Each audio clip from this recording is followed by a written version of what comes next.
Lord Jesus, hello. What's happening? What's happening, people? Boy 6MK live here. As you already see, the topic of the show. This is about to be a sit yo goofy ass down moment for this evening. Like I told you, 6MK versus Kev. It's always gonna be pop ups. It's always you'll never know when it's gonna come on. So you gotta stay tuned for it. Kirk Cousins, Kirk Cousins, Kirk Cousins. For y'all that already done seen the headlines, they're still talking about this shit here about him being misled about the opportunity to play for Atlanta if they had not told him about the Michael Penix plan earlier in the season.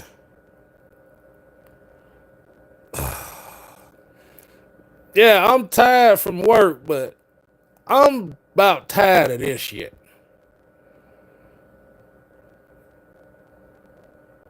Kirk Cousins, nigga, you lost your job. Shut up. We understand with pride you don't want to be looked at as somebody that has got upstaged or definitely somebody that you know didn't play up to what they were expected of. I mean, it is what it is. So for those that may not know what has happened is there are articles coming out here that are talking about that Kirk Cousins is still talking about this Michael Penix situation and how he felt misled by the Atlanta Falcons for the simple fact if that he would have never signed with Atlanta if Michael Penix was the long-term plan for this shit. The fuck is we still talking about this? And I'm gonna have to say, nigga, you lost. You lost your job. You still mad? You had an opportunity to continue your job beyond 2024. But guess what? Your son bitch, there was a 5-6 game stretch that gave the Falcons the very reason why they drafted Michael Penix in the first damn place. You did it to your motherfucking self.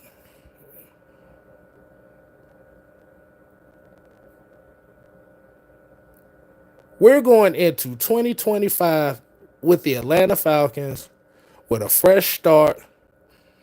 Very high hopes for a multitude of players and draft picks that we had. And we're going right into the training camp, and then I hear this bullshit. See, I should have known something was wrong when this motherfucker's first interview was in front of a Waffle House. That should have been my red flag right there. But like I said, man, it's just one of those things where, like I said, I like Kirk Cousins. And I thought Kirk Cousins was a good move for them to have here. But come on, bro. You lost your motherfucking job. You lost your motherfucking job. You threw 10 interceptions in 5 games. You couldn't throw the ball down the field without looking like you about to throw your damn body out of pocket. You threw 4 interceptions against the Los Angeles Chargers in a game where we lost by 4 points. You threw a whole ass interception against the Denver Broncos and looked like absolute shit. You almost lost a Desmond Ritter led LA, Las Vegas Raiders game in which Raheem Morris finally decided to grab his dick and slap you across the face and say, motherfucker, you ain't getting it done. See, now I understand why it comes down to a certain point where this is why they say you when it comes to business, you have to leave personal shit out of it.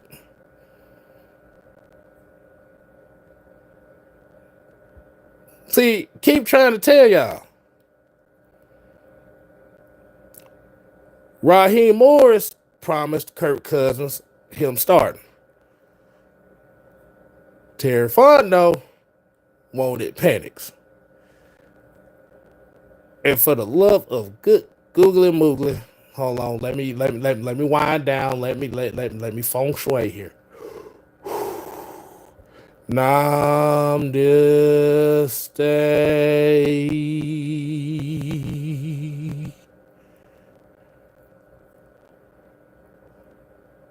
Everybody knows what the NFL means. NFL means not for long, motherfucker. And this is why, Kirk, I don't hate doing this, but I think it's deserving. And this is why yo stupid ass gets the sit your goofy ass down award.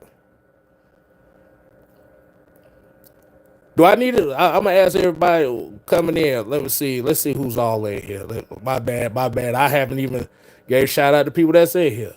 What's going on, Sonya? BP, Georgia, Texas boy. Got Mike Crazy ass in here. Got Anime in here. Xavier Littman, Sammy Ross, Dreddy.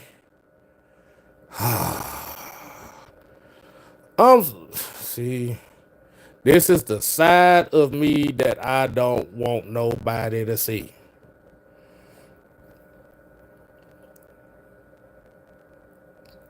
But come on, man. We already had to deal with the old Shador Sanders prank calls. We already had to deal with all this.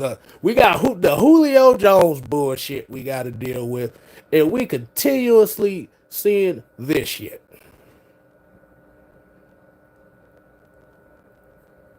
As a motherfucking Falcon fan, can I have at least one goddamn season, off season, where I ain't gotta hear no goddamn drama? And yes, y'all gonna hear a lot of cussing from me because this shit is irking me. Let me say this one more time. Kirk Cousins, you lost your job. You lost your job. They didn't take your job away. You lost your motherfucking job.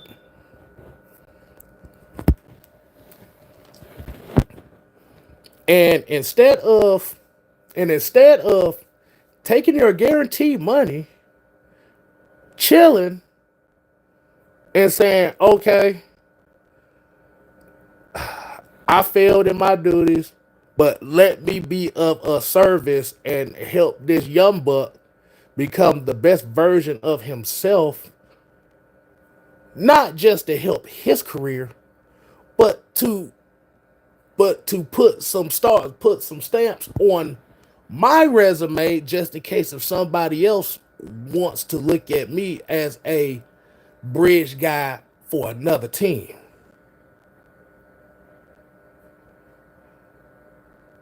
No.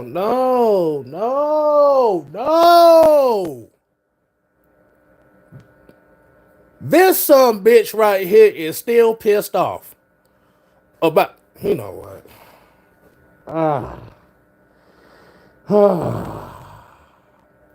See, see, I'm gonna need a drink after this. I'm just, Michael Penix getting an opportunity to be a full-time starter in the NFL in 2025, where the Falcon fans are this is the first offseason where you have majority of the Falcon fan base literally united under Michael Penix and the possibilities of him. We cannot be reminded about why your goofy ass is still upset about this. Nigga, you got 30 million reasons why.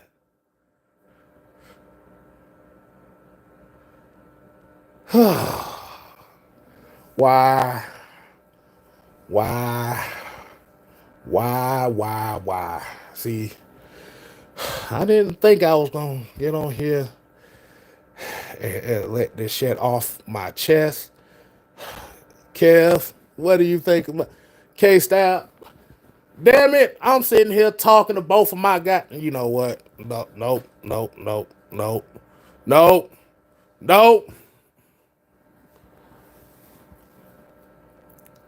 That's probably why he did his interview, went to the Waffle House and got a Texas toast over easy with he got lightly cooked grits, nigga. That's what this shit sounds like.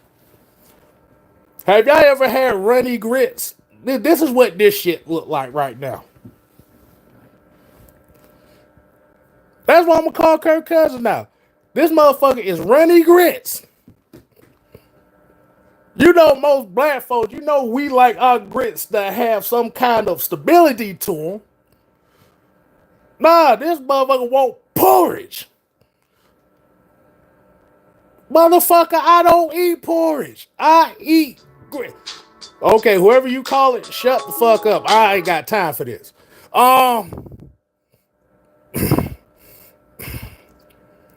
I eat grits with cheese on them, with some bacon bits in them or something. Tell the bacon or something. No, you sitting over here talking about you want porridge.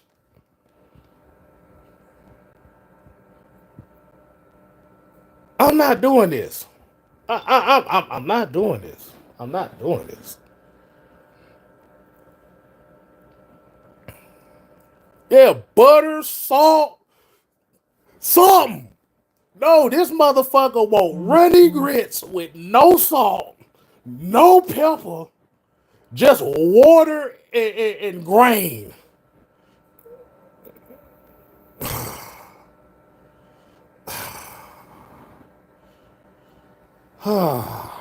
See?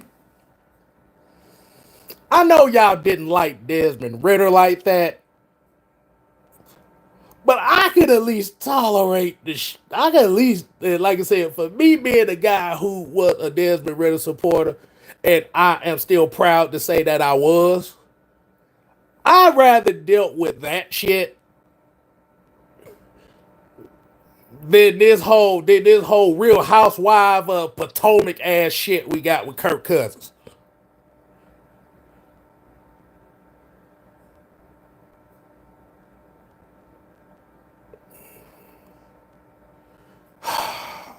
I blame Raheem Morris for this. I blame him for this. I blame him for this.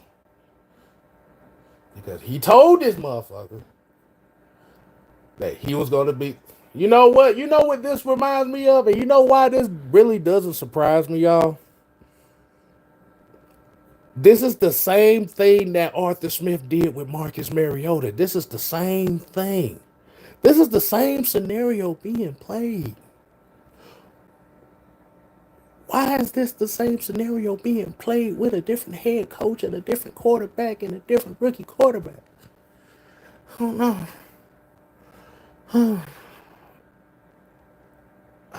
I can't believe.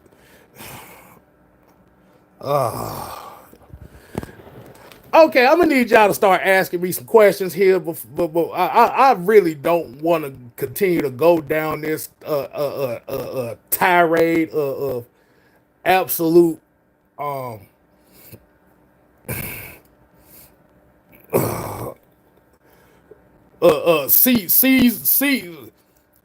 what they call it, seasoned rice balls. We ain't finna go down. I ain't trying to go down this road.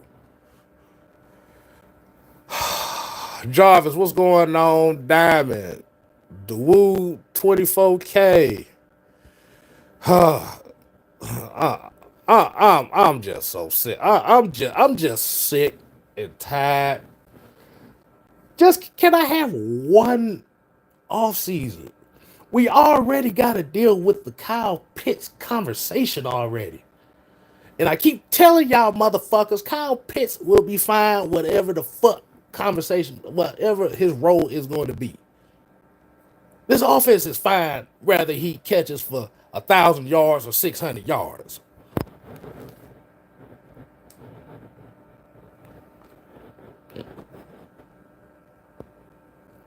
But it's gotta be continued.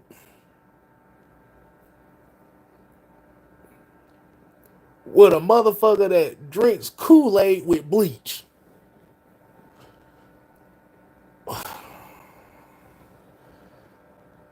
Oh my God. And Mike, fuck you. Fuck y'all. I'm not supposed to be doing this. I'm not supposed to be doing this. I'm the sixth man. I am K Styles. I am Kev. I am this. I am Feng Shui. But why in the fuck do I gotta go through another offseason of the same fucking story?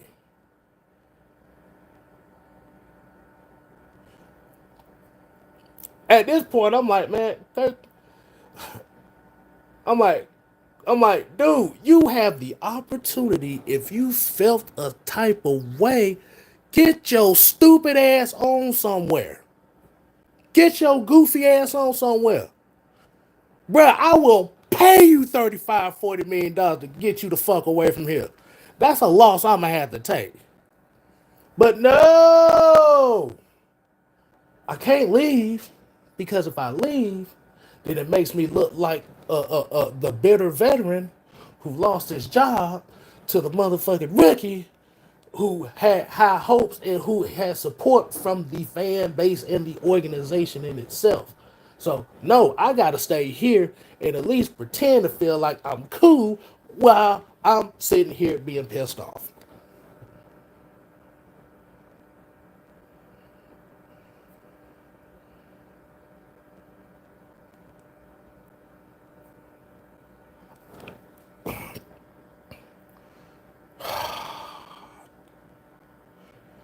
Hold on, hold on, hold on, hold on, hold on, hold on, hold on. Starting to get a headache. I'm really starting to get a headache right now.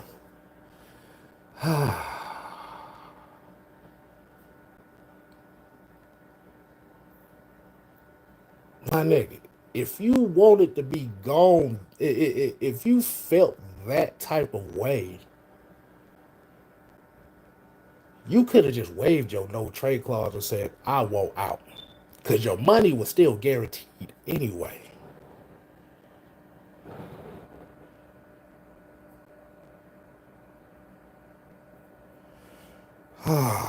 It is bad too. This is what disappoints me about this, is because I am a fan of Kirk Cousins and what he has done for his career.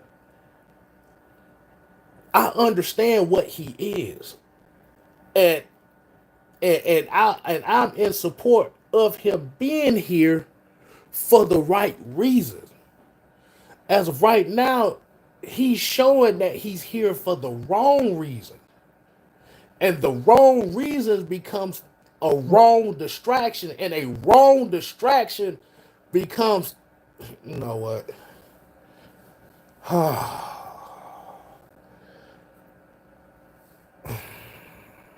I, I don't know what to say.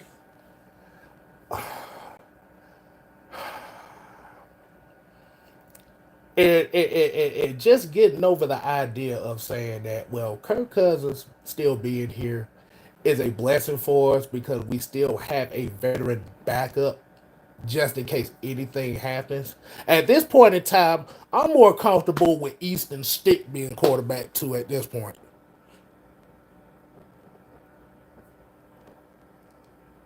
Give me Easton Stick. How about that for QB2? Jarvis said, don't you think the GMs and coaches see this? Nobody wants that kind of thing. That's exactly the problem. See, this is why you have certain guys who have mindsets that can have longevity in the league as backup quarterback. That's why I always say with backup quarterbacks, we kind of scoff at them and we kind of laugh at them. But the thing about those type of guys are like locker room leader type guys. They understand their role, they're close with the coaches, and they're able to relay messages to whoever the starter is and kind of bridge that.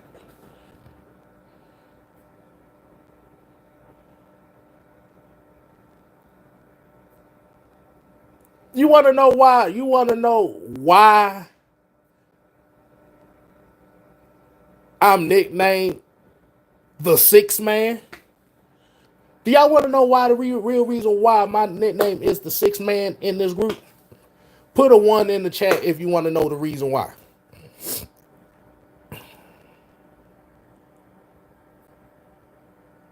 Put a one in the chat if you want to know why the Six Man is the name that has been given to me by this group of people.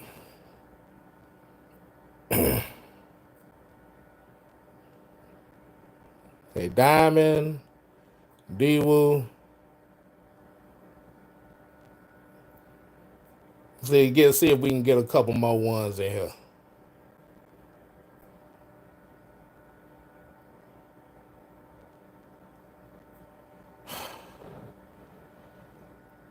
The reason why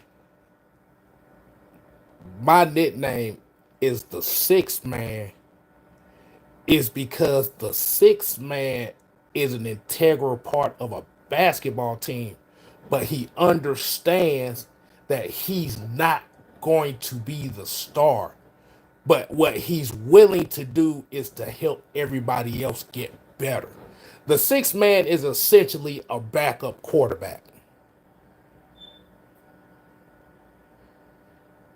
While we sitting over here laughing at Matt Schaub, you wonder why Matt Schaub was a backup quarterback for the later part of 7, 8 years of his career? Because he understood that, yeah, you may not have opportunities like that to start, but guess what?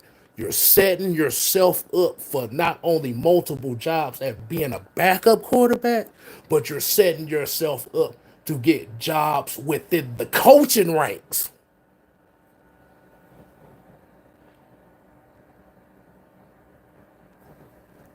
This is what leadership is.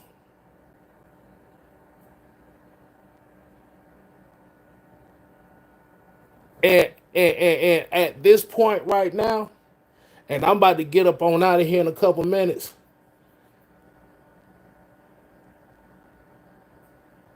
Kirk Cousins he's not really looking too good at this right now. He's not looking too good right now. Because at the end of the day, rather you felt like you was misled by the Falcons, or you felt like you were lied to about the Falcons about your prospects of being a long time starter here. Motherfucker, you failed. You went two touchdowns, 10 interceptions in a 5-game stretch. Let me say this again. You threw 4 horrible interceptions in the game against the LA Chargers. A game which we dominated.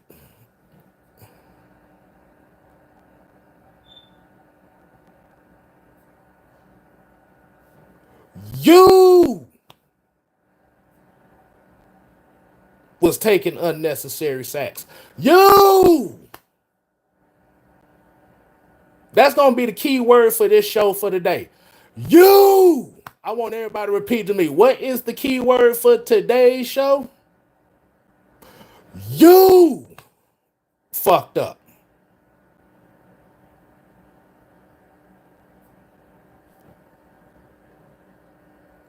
And you're trying to take away the accountability of you fucking up.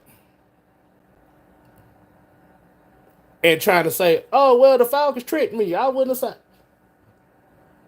Motherfucker, it wouldn't have been an issue if you didn't fuck up.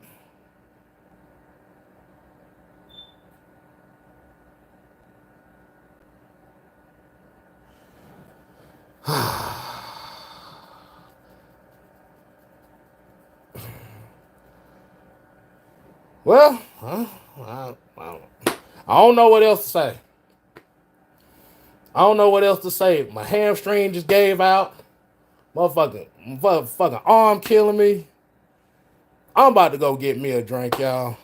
I'm just sick of the bullshit. Like I said, I gotta deal with the cow pits thing. We dealing with the Obrick thing with Shador Sanders. We got motherfuckers out here talking about the Falcons. The Falcons fucked up by overgoing for pass rushers and shit. I gotta deal with internal struggles within this goddamn content space. Like, bruh, I'm tired. Eyes is tired. Let me say that one more time. Eyes is tired.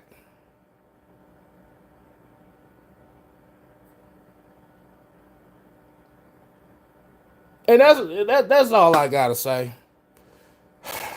So, like I said, man, we definitely gonna sit here and like I said, man, we got the 6-man convo coming up Thursday. We're gonna be more calm and tame on that. I just had to get this out of my damn system. Like I said, man, as we always say, 6 and K versus Kev is always going to be a pop-up show, so there is no set time for this. But the thing about it is, I want y'all to make sure y'all go ahead and turn on your notifications. So when it does pop up, like you said, you just give me a listen to over here. Like I said, 6MK versus Kev is solo dolo Kev. Solo dolo K Styles. So I'm just gonna end this by saying fuck Kirk Cousins. Um and, and whatever Chipotle order you went up and got to Cleveland with, whether it was the salad with the double grilled chicken, fuck you. Because at the end of the day, you fucked up your opportunity in Atlanta. So you get the sit your goofy ass down award today. So you get an opportunity to see Michael Penix lead this team to exactly where they need him to lead it to. So, peace out, people. I'm out.